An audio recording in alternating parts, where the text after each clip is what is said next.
Mummy,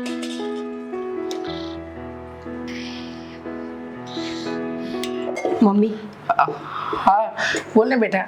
mummy એક વાત કરવી હતી.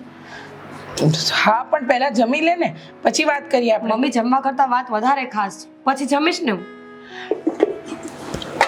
બોલ, હવે કંઈક નવું છે?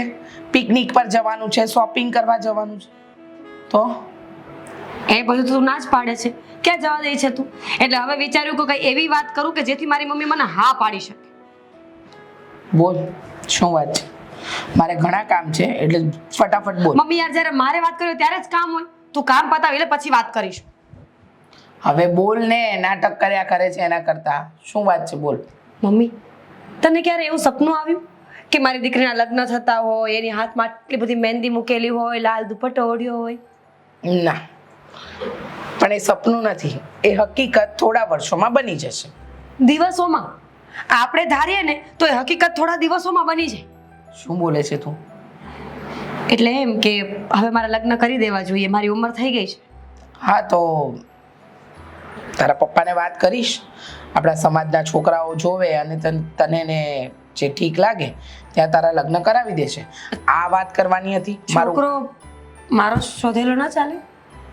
શું બોલી તું? મમ્મી, જો હાથ નહીં ઉપાડતી, પહેલા મારી વાત સાંભળી લે ને પછી. હું એક છોકરાને પ્રેમ કરું છું.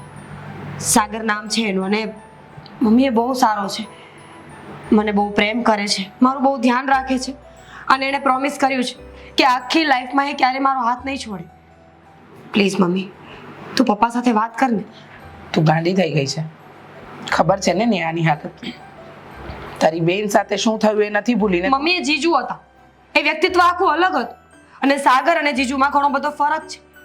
સાગર ભલે ગરીબ છે, પરિસ્થિતિ નબળી હશે એના ઘરની, પણ એને મને ખુશ રાખવામાં કંઈ બાકી નથી રાખ્યું. રહેવા દે, આ બધી કહેવાની વાતો છે. જ્યારે સાચા જીવનનો સામનો થાય ને ત્યારે માણસ છે ને બધી સૂઝબૂઝ ખોઈ બેસે, સમજી? એટલે આ બધી વાતનો કોઈ મતલબ નથી. મતલબ છે મમ્મી, મેં કીધું ને કે હું એને પ્રેમ કરું છું. આનાથી વધારે મતલબ શું હોઈ શકે કોઈ પણ વાતનો? અને મેં તને કહ્યું ને કે આ લગ્ન શક્ય નથી. તારા પપ્પા નહીં માને. હા, તારી બેન સાથે જે ઘટના બની છે પછી તો તારા પપ્પાનો હા બધી વાતમાંથી વિશ્વાસ જ ઉઠી ગયો છે, અને મારો પણ. એટલે તું આ પ્રેમ બેમની વાતને ભૂલી જા, અને તારા પપ્પા અને હું જ્યાં કહીએ ને ત્યાં લગ્ન કરી લે છે. સમજી ગઈ?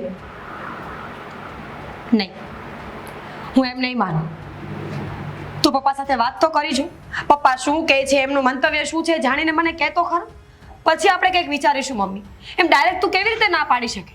બેટા મમ્મી પ્લીઝ. તારી વાત માનવા માટે હું માની લઉં છું, ચલ કે મને મંજૂર છે, પણ તારા પપ્પાને મનાવવા અશક્ય છે. તું જાણે છે છતાંય આટલો ફોર્સ કરે છે મને. જો તું વાત નહીં કરે, નહીં કરે વાત. કરીશ અને તારા પપ્પા શું કહે છે ને એ પણ તને જણાવીશ. અને એક વાત યાદ રાખજે, તારા પપ્પા આ વાત માટે ક્યારેય પોતાની સહમતિ નહીં આપે. એ વાત માટે પણ તું તૈયાર રહેજે. જોઈએ છીએ.